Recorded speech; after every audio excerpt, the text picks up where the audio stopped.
वेद विभागस्य सहायिकाचार्या डॉक्टर परम्बा जोगमाया अस्माकं मध्ये उपस्थिताः सन्ति। अस्माकं महत् प्रमोदस्य विषये वर्तते यत् एतादृशी विदुषी अस्माकं मध्ये सन्ति। तासां विषये किं वा वच्मि।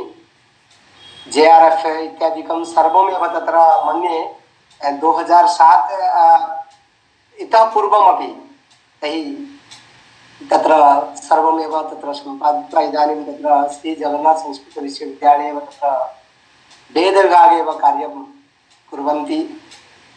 अस्तु, अद्य ऋग्वेद प्रातिशाख्य इति ग्रन्थस्य केचन बिन्दवः वर्तन्ते। तत्र सन्ध्यक्षरम् अघोष सूक्ष्म स्वरभक्ति यम रक्त संयोग प्रगृह्य रिफित विभृति स्वरित भेदाश्च।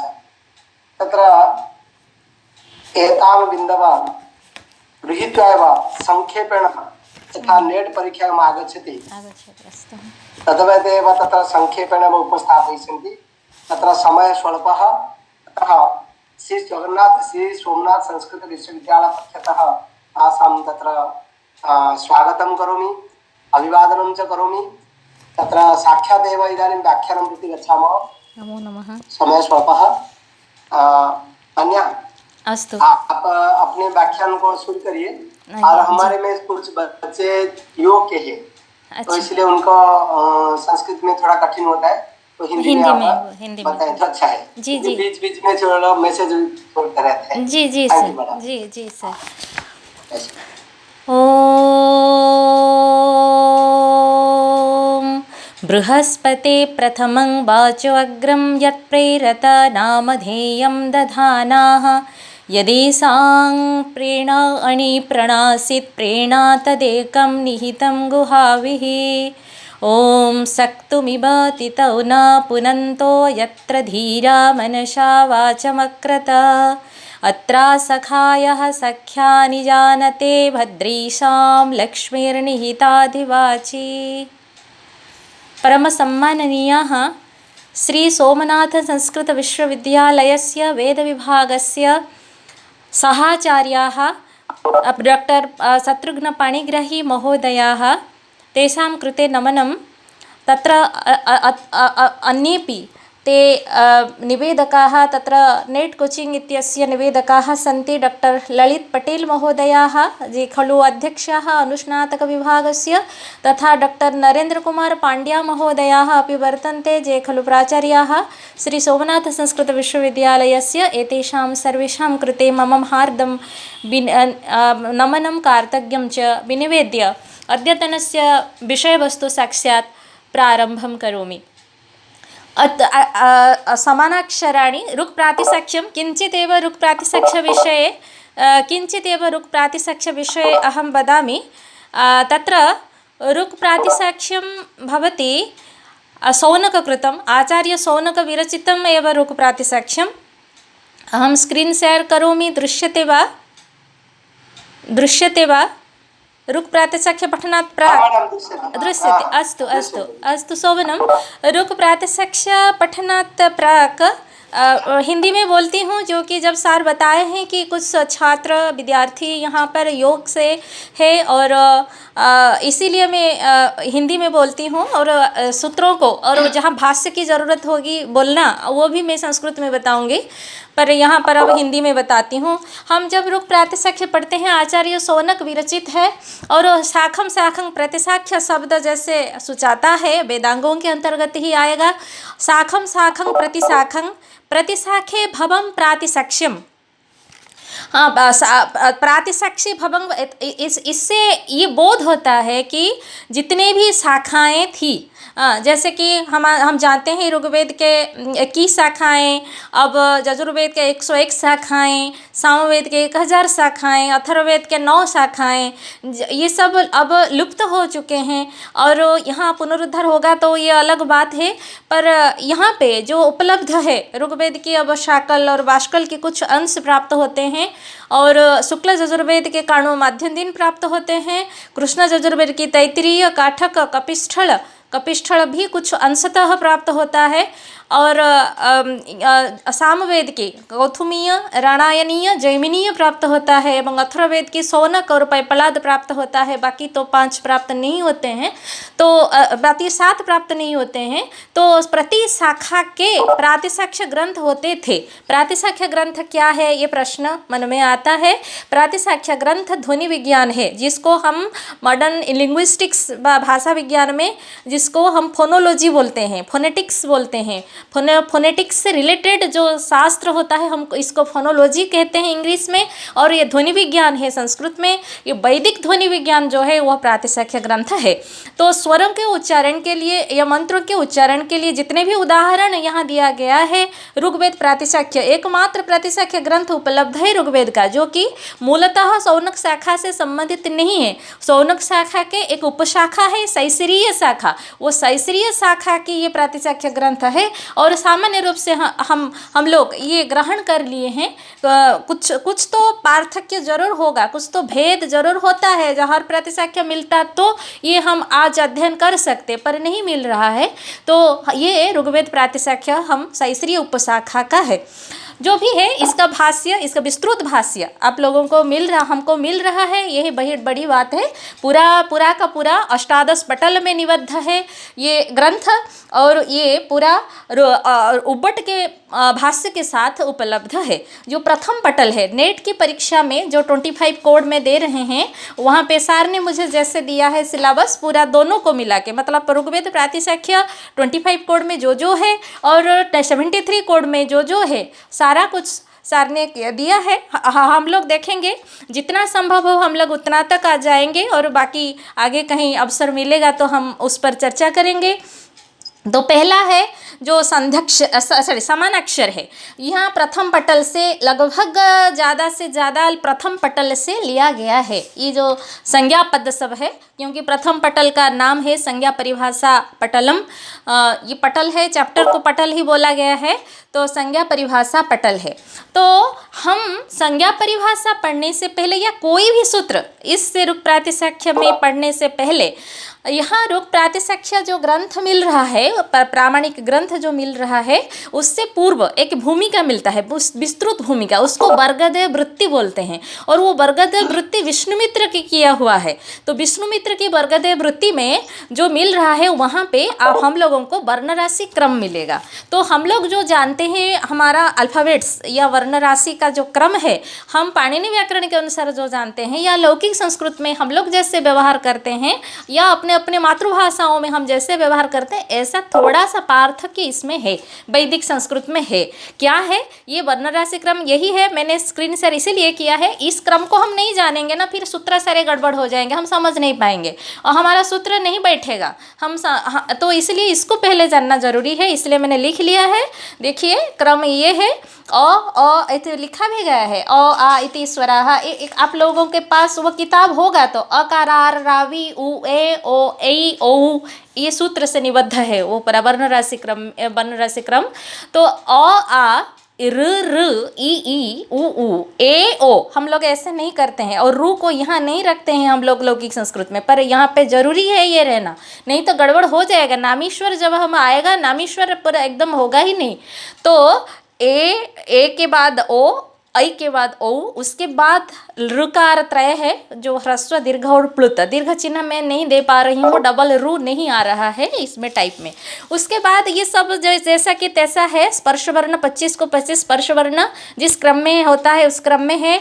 ये जरलव है।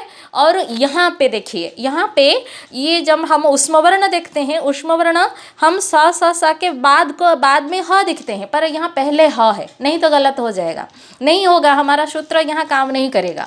जो इतने भी सूत्र है तो ह पहले है, उसके बाद हम स के तीनों श के क्रम है, तालव्य, मूर्धन्य, उसके बाद दंत्य, उसके बाद यहाँ अह मतलब है विसर्ग।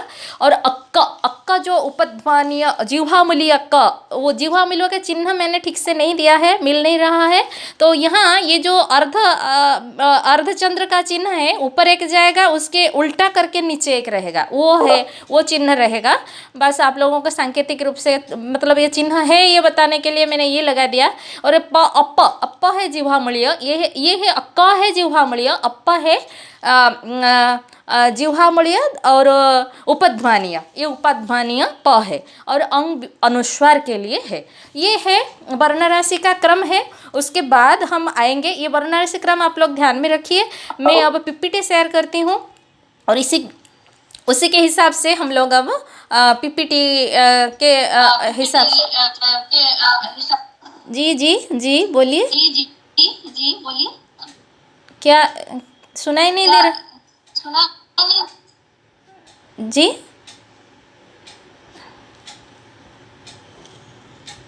हाँ, मैं पीपीटी शेयर कर रही हूँ, 1 मिनट।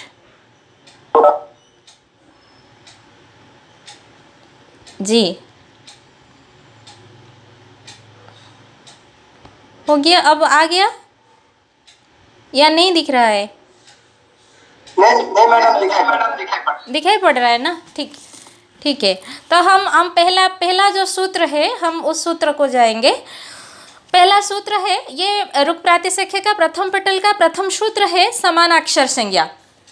तो समानाक्षर को मोनोप्थंग्स बोलते हैं। मोनो मतलब सिंगल, तो सिंगल को मोनो बोलते हैं। ऐसे अद्वैत को जैसे कि मोनोथेइज्म एकेश्वरवाद, तो मोनो मतलब वन है। तो यह समान अक्षर है, मतलब ये जो स्वर है उनका जो लक्षण है वो समान है, एक है इस तरह, इसीलिए इसको समानाक्षर बोला गया है। अष्टौ समानाक्षराणि आदितः।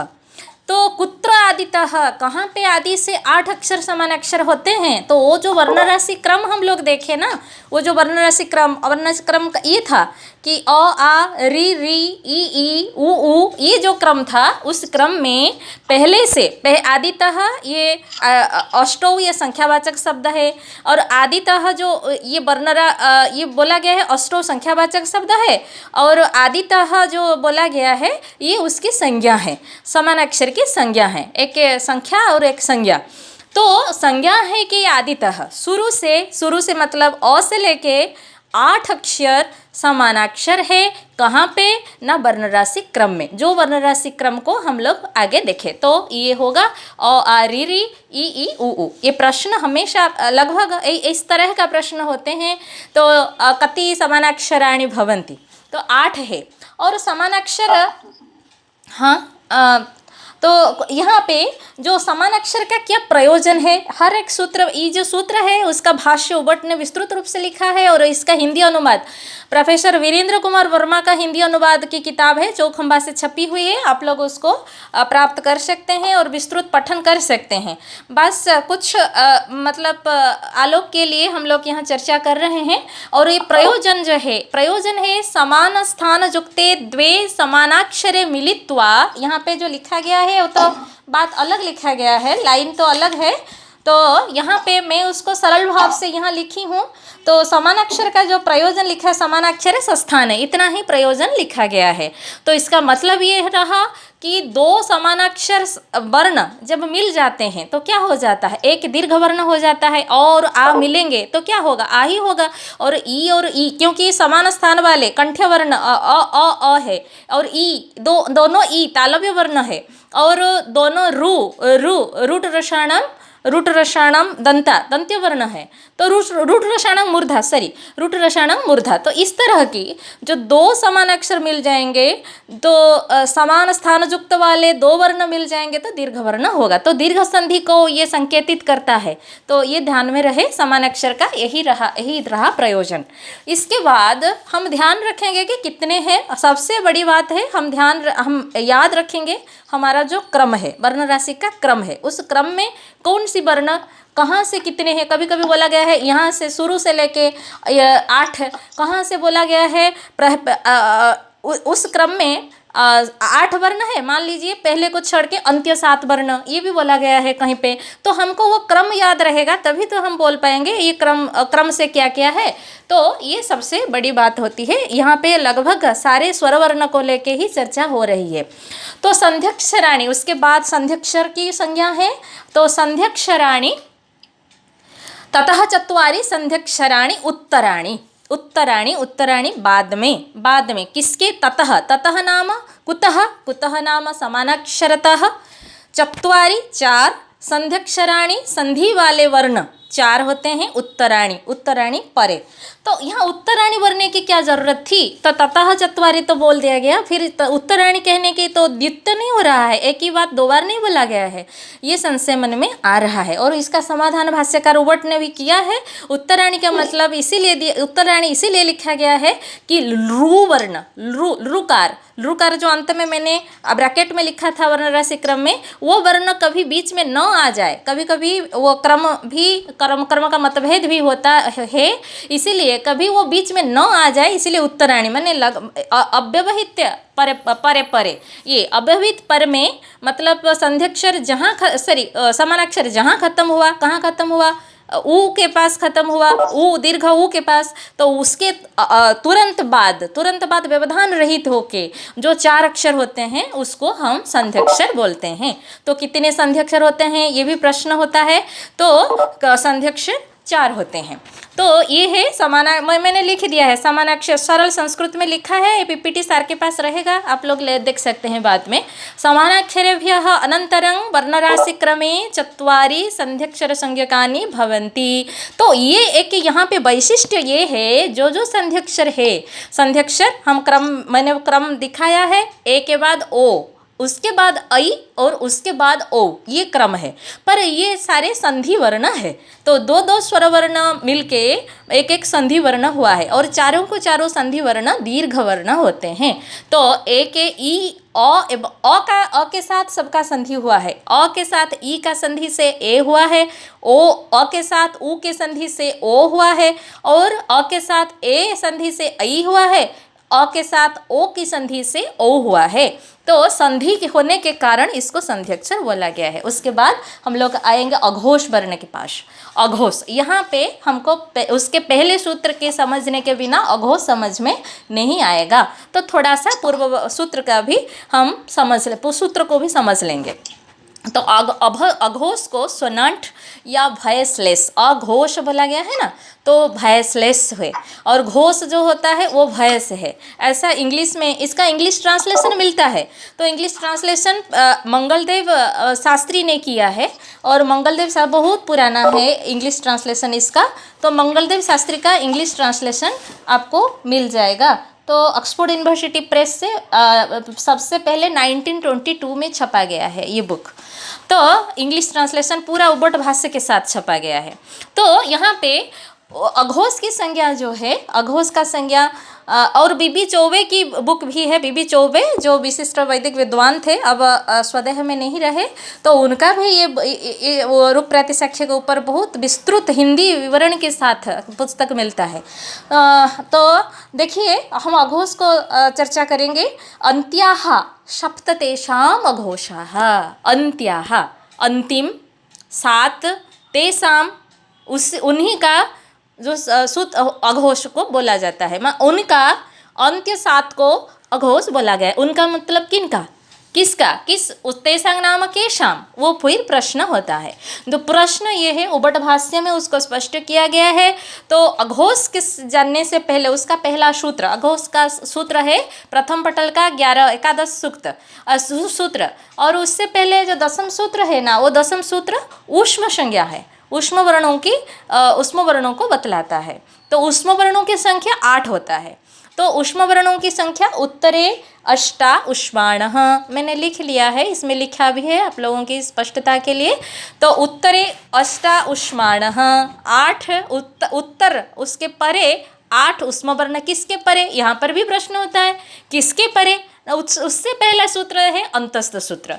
तो अंतस्थ है चतस्रः अंतस्थाः ततः, हाँ, उससे मतलब ततः बने उसके बाद 4 वर्ण अंतस्थ वर्ण है। किससे बाद, वो फिर स्पर्श वर्ण के बाद। तो स्पर्श मतलब म में जब खत्म होता है तब 4 अंतस्थ वर्ण होते हैं, 4 अंतस्थ वर्ण जरलवाः अंतस्थाः, उसके बाद 8 ऊष्म वर्ण होते हैं। 8 ऊष्म वर्ण कौन कौन है ना, 8 ऊष्म वर्ण होते हैं।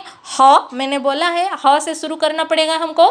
ह तालव्य श, मूर्धन्य श, दंत्य श, अक्क मतलब जिह्वा मूलीय, अप्प मतलब उपध्मानीय, उसके बाद अंग नाम ये अह अक्क अप्प अंग, ये 8 जो होते हैं ये ऊष्म वर्ण होते हैं। और ये ऊष्म वर्णों से, ऊष्म वर्णों के मतलब तेषां तेषां नाम एतेषां ऊष्मणाम अंत्याः, अंत्य माना अंतिम 7, अंतिम 7 मतलब एक को बाद दे दीजिए, एक प्रथम जो है ह है उसको बाद दे दीजिए, और जो रहा वही अघोष संज्ञक वर्ण होते हैं। इसका मतलब तालव्य स से लेकर अंग तक, तालव्य श, मूर्धन्य श, दंत्य श, अह, अक्क, अप, अंग, ये जो 7 होते हैं ये इसको अघोष संज्ञक बोलते हैं। तो अतः ये अंतिम स्पष्ट सॉरी अघोष इसको बोलते हैं। अघोष का क्या प्रयोजन है? तो अघोष का प्रयोजन ये बोला गया है कि अघोष वर्ण, अघोष स्पर्श वर्ण होते हैं, ये सारे तो स्पर्श वर्ण है। तो स्पर्श वर्ण यदि परे होगा मतलब उसके बाद रिफित या अरिफित विसर्जनीय उसके मतलब उससे पहले हो, रिफित या अरिफित विसर्जनीय मतलब विसर्ग, रिफित है तो रेफ होगा, अरिफित हो तो रेफ नहीं होगा, आइदर लोप होगा और स होगा, और क्या होगा जो सिचुएशन होगा उसी हिसाब से होता है। तो पर अघोष स्पर्श बत्त उच्चारण होता है, मतलब उसके बाद ये वर्ण सारे रहेंगे तो वहाँ पे जो संधि के नियम में ये आवश्यक है, इसलिए अघोष संज्ञा की गई है। उसके बाद और एक सूत्र भी वहाँ पे है अघोष को लेके, इसीलिए मैंने उसको भी दिखाया है। ये हम लोग को ये एक सामान्य मतलब वो सूत्र तो थोड़ा ये था मतलब जो टेक्निकली था, पर ये सूत्र तो अत्यंत सहज एवं सरल है, हम लोग सब कोई जानते हैं। जो हम लोग सिद्धांत कौमुदी पढ़े हैं ऑनर्स क्लास में, बी ऑनर्स में या शास्त्री में, सबको पता होगा ये चीज़। वर्गे च प्रथमौ अघोषौ, यहाँ पे एचो यवा याव से संधि हुआ है, प्रथमौ अघोषौ, प्रथमा बघोषौ, ओकार है, आवादेश हुआ है। तो प्रतिवर्गम हर एक वर्ग में क वर्ग, च वर्ग, जो 5 वर्ग है, प्रति वर्ग का प्रथम और द्वितीय वर्ण अघोष वर्ण होते हैं। प्रथम द्वितीय वर्ण याद रहे, प्रथम द्वितीय वर्ण अघोष होते हैं। और बाकी जो रहा मतलब तृतीय चतुर्थ पंचम ये सारे घोष होते हैं। घोष भयस्ड और ये अघोष भयसलेस, इसको भयसलेस बोलते हैं। ये स्पष्ट है, हम आगे जाएंगे। उसके बाद सूक्ष्म संज्ञा, कभी ये गलतियाँ मत में बच्चों को बोल रही हूँ, कभी ये गलतियाँ मत कीजिए। ऊष्म और सूक्ष्म के अंदर ऊष्म अलग है और सूक्ष्म अलग है बच्चे।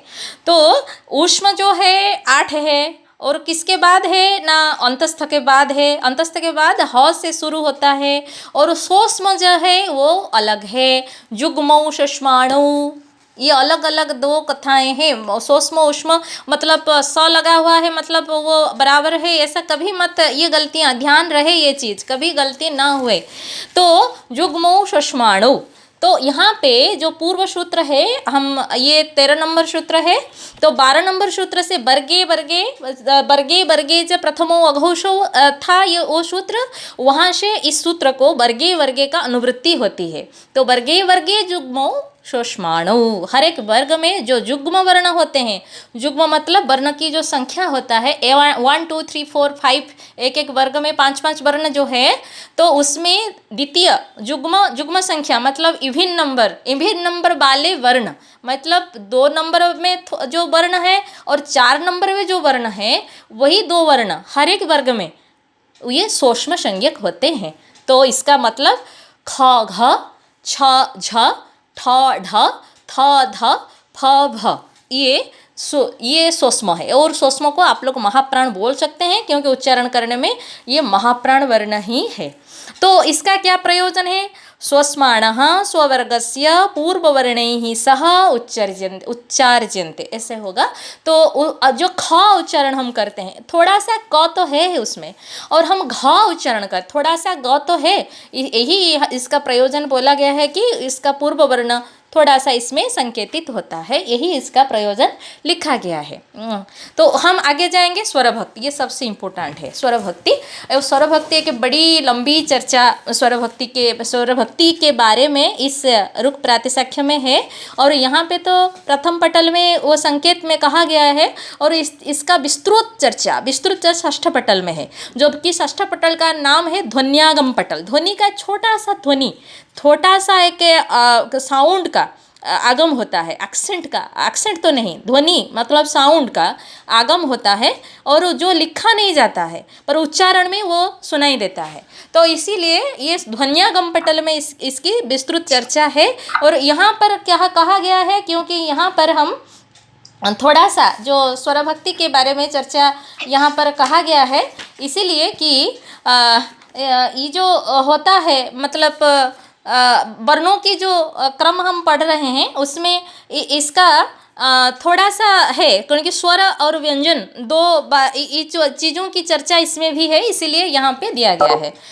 तो स्वर भक्ति ही यहाँ पे जो प्रथम पटल में सूत्र है, स्वर भक्ति ही पूर्व भाग अक्षरांगम, पूर्व भाग युक्त अक्षरांगम, पूर्व भाग अक्षरांगम, जब दुख भाग ऐसे ही पूर्व भाग। तो स्वर भक्ति जो है ये पूर्व भाग अक्षरांगम, पूर्व भाग उसके पूर्व में जो होता है मतलब ये रकार को लेके स्वर भक्ति होता है एवं लकार को लेके स्वर भक्ति होता है। और जहाँ पे रकार है वहाँ पे जो स्वर भक्ति होगा वो उसी तरह मतलब उसी की तरह सुनाई देगा, और जहाँ पे लकार है वहाँ पे जो स्वर भक्ति आएगा वो लकार की तरह सुनाई देगा। और यहाँ पे के सबसे बड़ी बात है जो यहाँ पे नहीं कहा गया है, तो वो ये है, ये कौन सी कंडीशन में स्वर भक्ति होता है, जो जहाँ पे रकार मतलब रेफ या लकार ल मतलब ल फला होके लगता है, मतलब संयुक्त वर्ण होके ल जहाँ पे है और रेफ जहाँ पे है वहाँ से वहाँ के वो ल एवं र से पहले स्वर वर्ण होगा। स्वर वर्ण जरूर होगा क्योंकि उससे पहले एक वर्ण होता है, वो सिर्फ स्वर वर्ण हो सकता है, व्यंजन के साथ स्वर हो सकता है, स्वर वर्ण होगा और बाद में उसका व्यंजन होगा। पर अब व्यंजन मतलब कौन सा व्यंजन, हर एक व्यंजन में स्वर भक्ति नहीं होती है, यही तो इसकी वैशिष्ट्य है। कहाँ पे होगा वो कहाँ पे वो व्यंजन जरूर उष्म वर्ण होगा, जरूर उष्म वर्ण होगा, मतलब उष्म वर्ण मतलब वो 8 वर्ण ह श श स अह अक अप और अंग, ये जहाँ पे होगा हम उसी को स्वर भक्ति कहेंगे। लगभग ह एवं श ही होता है स्वर भक्ति में, ये ध्यान रहे। और उसी को लेके हम उसका ह्रस्व स्वर भक्ति, दीर्घ स्वर भक्ति, हर्ष स्वर भक्ति मात्रा, दीर्घ स्वर भक्ति की मात्रा, हम ये सब यहाँ पे सूत्रित किया गया है। तो रेफ से पूर्व जो स्वर भक्ति मतलब रेफ के साथ और एक र अलग से सुनाई देता है। उदाहरण मैं अभी बोलती हूँ, यहाँ पे मैंने लिखा गया ये देखिए, मैं करही, मैं बोलूँगी करही, करही को कैसे वो वर्ण कैसे हुआ है, क अ र ह ई, ये है करही, हलंत है इसमें सारे ये स्वर वर्ण को। तो करही, ये देखिए र, ये जो र है इसी को लेके ही स्वर भक्ति होता है। ये र से पहले देखिए स्वर वर्ण है अ, पर र के बाद में क्या है, व्यंजन है। यहाँ पे सामान्यतः नियम लिखा गया है कि व्यंजन होना चाहिए, पर व्यंजन हर एक व्यंजन होने से नहीं होगा। यहाँ पे मैं फ लिखूंगी तो ये स्वर भक्ति नहीं होगा, कर्फी होगा तो स्वर भक्ति नहीं होगा। ये ह है, ये ह उष्म वर्ण है, इसीलिए यहाँ पे स्वर भक्ति हुआ है। तो ये जो बोलते हैं करही बोलने से बोलने में एक र ज़्यादा आने मतलब उच्चारण जैसे होता है ऐसे लगता है, हमको सुनाई देता है। और वही जो सूक्ष्म ऋकार की एक्स्ट्रा उच्चारण होता है, मतलब अलग से मतलब लिखा नहीं गया है पर सुनाई देता है, उसी को हम स्वर भक्ति कहते हैं। स्वर भक्ति के ऊपर उत्कल विश्वविद्यालय में एक पीएचडी थीसिस हुआ है, पूरा ऋग्वेद में स्वर भक्ति करके जितने भी स्वर भक्तियाँ ऋग्वेद में है सब निकाला गया है उसमें। तो स्वर भक्ति यही है। तो स्वर भक्ति आइदर रेफ को मतलब वो किसके साथ फिर जाएगा, वो जो यहाँ पे एक रू दिखाई देगा, रू सुनाई दे रहा है पर वो जाएगा कहाँ, वो वही री के साथ ही रहेगा। और ये रू किसको आश्रित है, ये री अ के मतलब ह में तो लगा है पर आश्रित उच्चारण में आश्रित है, अ के साथ अ को आश्रित करता है। तो पूर्व भाग इसीलिए, तो पूर्व अक्षर के अंग, अक्षर मतलब स्वर वर्ण, हाँ और अक्षर शब्द का मतलब है स्वर वर्ण, तो स्वर को ही आश्रय करता है। ये इसका सामान्य नियम स्वर भक्ति यही होता है।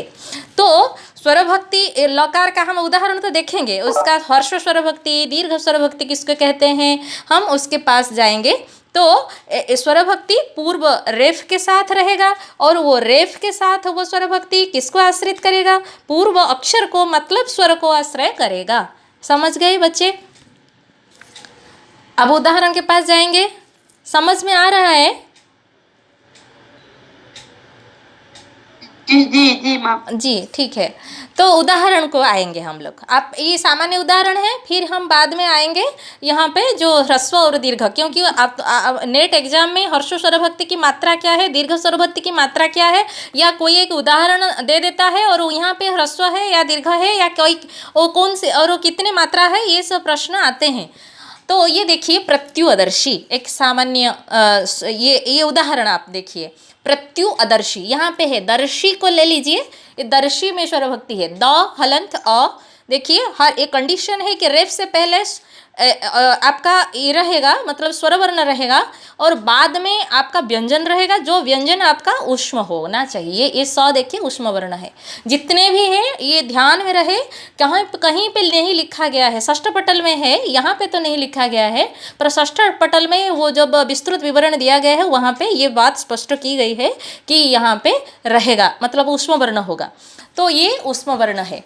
और यहाँ पे जब मैं इसको दिखाया है आप लोगों की समझ के लिए, तो ये दिखाई देगा। और ये री देखिए, अदर्शी अदर्शी अदर्शी करके उच्चारण कीजिए तो उच्चारण में दिखता है ये चीज़। जो रू एक एक्स्ट्रा आपको सुनाई देता है यही स्वरभक्ति है, इसलिए मैंने इसको रेड में लिखा है। लिखा नहीं जाएगा, ये लिखने में नहीं, यहाँ रू नहीं लिखा जाएगा, पर बोलने में आता है। तो हम इसको हम कैसे समझेंगे, तो कंडीशन ये है कि रिफित से पूर्व रेप से पूर्व कोई स्वरवर्ण रहेगा और बाद में उसमें व्यंजन रहेगा, तब वो स्वरभक्ति होगा रू या लॉ के साथ। ये और एक देख लीजिए, यहाँ पे एक सौ है, इसका एक होता है तो क्या होता है, दो होता है तो क्या होता है, हम इसके बाद वाले स्लाइड में देखेंगे। यहाँ पे है आर्ष्टि शेण, आर्ष्टि देख लीजिए, आ र श श ट ई, आर्ष्टि। शेण मैंने नहीं लिखा है इसलिए डॉट दे दिया है। तो आर यहाँ देखिए, आर्ष्टि आर्ष्टि उच्चारण करने में एक एक्स्ट्रा रू आपको हमको सुनाई देता है, आर्ष्टिशेण। तो यहाँ पे जो ऋ है, तो ये रू स्वरभक्ति का ऋ है, और लिखेंगे पर हम उच्चारण में इसको जान लेंगे, क्योंकि इससे पहले देखिए एक स्वरवर्ण है, र से पहले स्वरवर्ण है, और बाद में ये आपका उष्म वर्ण है, उष्म व्यंजन है। ये देखिए लॉ का उदाहरण आप देखिए, दो हम लोग देख लिए र का, और दो देखेंगे लॉ का। वनस्पति शतवलशः, शतवलशः वलशः में है, तो व अ ल श अ। यहाँ पे और एक एक्स्ट्रा लॉ हमको, वलशः वलशः, देखिए उच्चारण करके कभी देखेंगे इसको, वलशः डबल लॉ जैसा सुनाई देता है पर हम लिखते नहीं हैं, तो यही है, ये भी स्वरभक्ति है।